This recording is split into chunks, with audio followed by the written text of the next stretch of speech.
رب اشرح لي صدري ويسر لي أمري واحلل عقدة من لساني يفقهوا قولي. أعوذ بالله من الشيطان الرجيم. بسم الله الرحمن الرحيم. يا أيها الناس اعبدوا ربكم الذي خلقكم والذين من قبلكم لعلكم تتقون. یا ایو اے الناس لوگو، اعبدو عبادت کرو، رب پروردگار کی، رب کی، تم اپنے پروردگار کی عبادت کرو، الذی وہ ذات پاک جس نے خلقہ پیدا کیا، تمہیں، والذین اور ان لوگوں کو، من سے، قبل پہلے، تمہارے، اور ان لوگوں کو پیدا کیا جو تم سے پہلے تھے، لعلکم تاکہ تم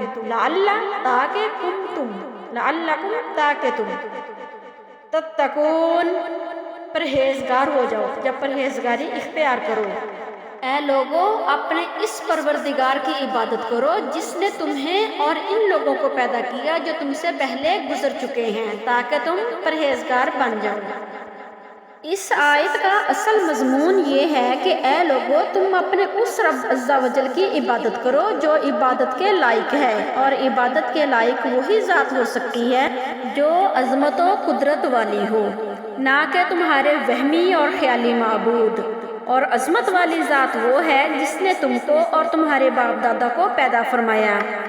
عبادت بھی اس امید پر کرو کہ تم کو حق تعالیٰ کی طرف سے تقوی کا انعام مل جائے.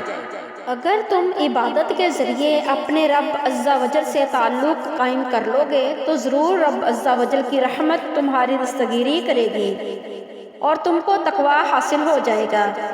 اس خالق کائنات کی پہچان یہ ہے کہ اس نے تمہارے آرام کے لیے زمین کے ایک ٹکڑے کو پانی سے باہر نکالا اور پھر اس کو غارے کی طرح نرم اور لوہے کی طرح سخت نہ کیا، اور نہ اس کی گولائی ایسی رکھی جس پر تم ٹھہر نہ سکو، غرض کہ ہر طرح سے اس کو تمہارے لیے بستر کی طرح آرام دہ فرما دیا.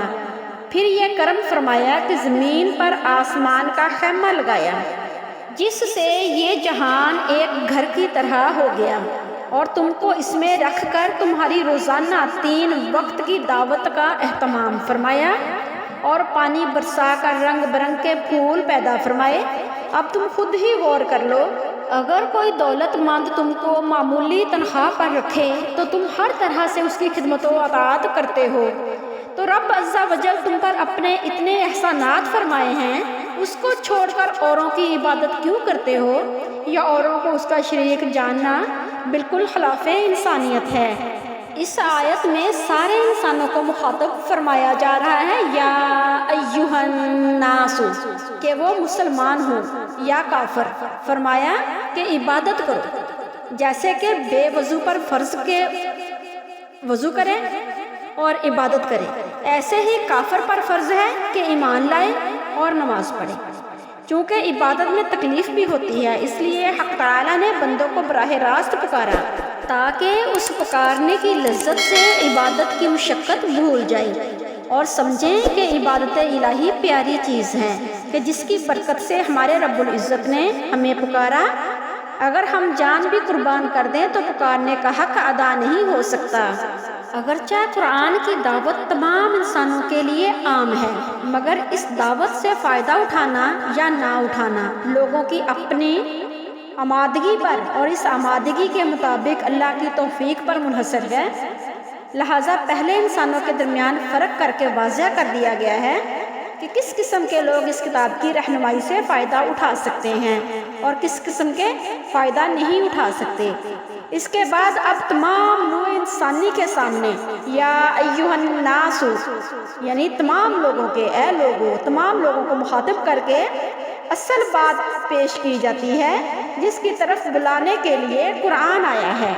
آج کا ہمارا لیسن سورہ بقرہ آیت نمبر 21 لفظی ترجمہ با محاورہ اور تفسیر کے ساتھ مکمل ہوتا ہے۔ نیکسٹ ویڈیو کے ساتھ ملتے ہیں۔ اللہ تبارک و تعالی ہمیں اس کو سننے، سمجھنے اور اس پر عمل کرنے کی توفیق عطا فرمائے، آمین۔ جزاک اللہ خیر الاحسن جزاء فی الدارین۔ اللہ حافظ۔